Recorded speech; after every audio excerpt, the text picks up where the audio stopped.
നമസ്കാരം.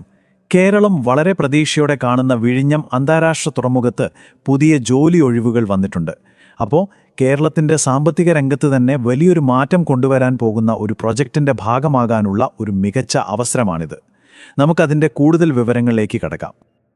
അപ്പോൾ നമുക്ക് ആദ്യം തന്നെ എല്ലാവരും ഏറ്റവും കൂടുതൽ അറിയാൻ ആഗ്രഹിക്കുന്ന കാര്യത്തിലേക്ക് വരാം. ശമ്പളം. ഈ തസ്തികകളിലേക്ക് തിരഞ്ഞെടുക്കപ്പെട്ടാൽ നിങ്ങൾക്ക് പ്രതിമാസം ലഭിക്കുക 21,175 രൂപയായിരിക്കും. ഓക്കെ, അപ്പോൾ ഈ ശമ്പളത്തിൽ ഏതൊക്കെ തസ്തികകളാണ് നിലവിൽ ഒഴിവുള്ളത്, എത്ര ഒഴിവുകളുണ്ട് നമുക്ക് നോക്കാം. അപ്പോൾ നോക്കൂ, 2 തരം പോസ്റ്റുകളാണുള്ളത്. ഒന്ന് മൾട്ടി ടാസ്കിംഗ് പേഴ്സണൽ, അതിൽ 2 ഒഴിവുകളുണ്ട്. പിന്നെ വരുന്നത് അക്കൗണ്ട്സ് ക്ലർക്കാണ്, അതിൽ 1 ഒഴിവുമുണ്ട്. അങ്ങനെ ആകെ 3 ഒഴിവുകൾ. ശ്രദ്ധിച്ചോ, ഈ 2 തസ്തികകൾക്കും ശമ്പളം ഒന്ന് തന്നെയാണ്, 21,175 രൂപ. ഇവിടെ നമ്മൾ പ്രത്യേകം ഓർത്തിരിക്കേണ്ട ഒരു കാര്യമുണ്ട്. ഇതൊരു സ്ഥിരം നിയമനമല്ല, പകരം 1 വർഷത്തേക്കുള്ളൊരു കോൺട്രാക്ട് നിയമനമായിരിക്കും. ഈ റിക്രൂട്ട്മെന്റ് പ്രോസസ്സ് മുഴുവനായിട്ട് നടത്തുന്നത് സെന്റർ ഫോർ മാനേജ്മെന്റ് ഡെവലപ്മെന്റ്, അതായത് CMD ആണ്. ശരി, അപ്പോൾ ആർക്കൊക്കെയാണ് ഈ തസ്തികകളിലേക്ക് അപേക്ഷിക്കാൻ കഴിയുക? എന്തൊക്കെ യോഗ്യതകളാണ് വേണ്ടത്? നമുക്ക് ഓരോന്നായിട്ട് നോക്കാം. മൾട്ടി ടാസ്കിംഗ് പേഴ്സണൽ പോസ്റ്റിലേക്ക് നോക്കുകയാണെങ്കിൽ നിങ്ങൾക്ക് ഏതെങ്കിലും വിഷയത്തിലൊരു ബിരുദം മതി, പക്ഷേ കമ്പ്യൂട്ടർ നന്നായിട്ട് ഉപയോഗിക്കാൻ അറിയണം.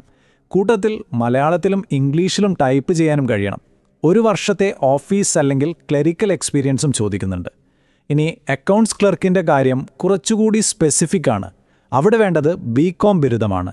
ടാലി അറിയണമെന്നുള്ളത് നിർബന്ധമാണ്. ഒപ്പം അക്കൗണ്ടിങ്ങിൽ 2 വർഷത്തെ പ്രവൃത്തി പരിചയവും വേണം. ഇനി പ്രായത്തിൻ്റെ കാര്യം. 2026 ജാനുവരി 1 വെച്ചു നോക്കുമ്പോൾ നിങ്ങളുടെ പ്രായം 36 വയസ്സിൽ കൂടാൻ പാടില്ല. തീർച്ചയായും സർക്കാർ നിയമങ്ങൾ അനുസരിച്ചുള്ള ഇളവുകളുണ്ട്. SC/ST വിഭാഗക്കാർക്ക് 5 വർഷവും OBC വിഭാഗക്കാർക്ക് 3 വർഷവും ഉയർന്ന പ്രായപരിധിയിൽ ഇളവ് കിട്ടും. അപ്പോൾ ഈ പറഞ്ഞ യോഗ്യതകളെല്ലാം നിങ്ങൾക്കുണ്ടെങ്കിൽ പിന്നെ എങ്ങനെയാണ് അപേക്ഷിക്കുക? നമുക്ക് ആ സ്റ്റെപ്പുകളിലേക്ക് പോകാം. അപേക്ഷിക്കേണ്ടത് മുഴുവനായും ഓൺലൈനായിട്ടാണ് കേട്ടോ. വേറെ രീതിയിലൊന്നും അപേക്ഷിക്കാൻ പറ്റില്ല.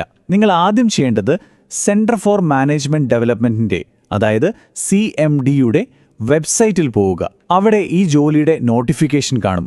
അത് ഡൗൺലോഡ് ചെയ്ത് മുഴുവനായിട്ടും ഒന്ന് വായിച്ചു നോക്കണം, എല്ലാ കാര്യങ്ങളും മനസ്സിലാക്കാൻ. അതിനുശേഷം മാത്രം ഓൺലൈനായിട്ട് അപേക്ഷ പൂരിപ്പിച്ച് സബ്മിറ്റ് ചെയ്യുക. ഓൺലൈനായി അപേക്ഷിക്കുമ്പോൾ വളരെ പ്രധാനപ്പെട്ട ഒരു കാര്യമുണ്ട്. നിങ്ങളുടെ ഫോട്ടോയും ഒപ്പും അപ്ലോഡ് ചെയ്യേണ്ടി വരും. ഇതിന് അവർ കൃത്യമായ സൈസ് പറയുന്നുണ്ട്. Photo 200 KB താഴെയായിരിക്കണം, ഒപ്പിൻ്റേത് 50 KB താഴെയായിരിക്കണം. രണ്ടും JPG ഫോർമാറ്റിലുമായിരിക്കണം. ഇത് വളരെ പ്രധാനമാണ്, കാരണം ഈ സൈസ് കറക്റ്റ് അല്ലെങ്കിൽ ചിലപ്പോൾ നിങ്ങളുടെ അപേക്ഷ റിജക്റ്റായി പോകാൻ സാധ്യതയുണ്ട്. അപ്പോൾ ആ കാര്യം പ്രത്യേകം ശ്രദ്ധിക്കണേ.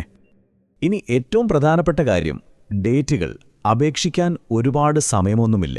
അപ്പോൾ ഏതൊക്കെയാണ് ആ നിർണായകമായ തീയതികളെന്ന് നമുക്ക് നോക്കാം. നോക്കൂ, അപേക്ഷിക്കാൻ തുടങ്ങുന്നത് ഫെബ്രുവരി 4 രാവിലെ 10 മണിക്കാണ്.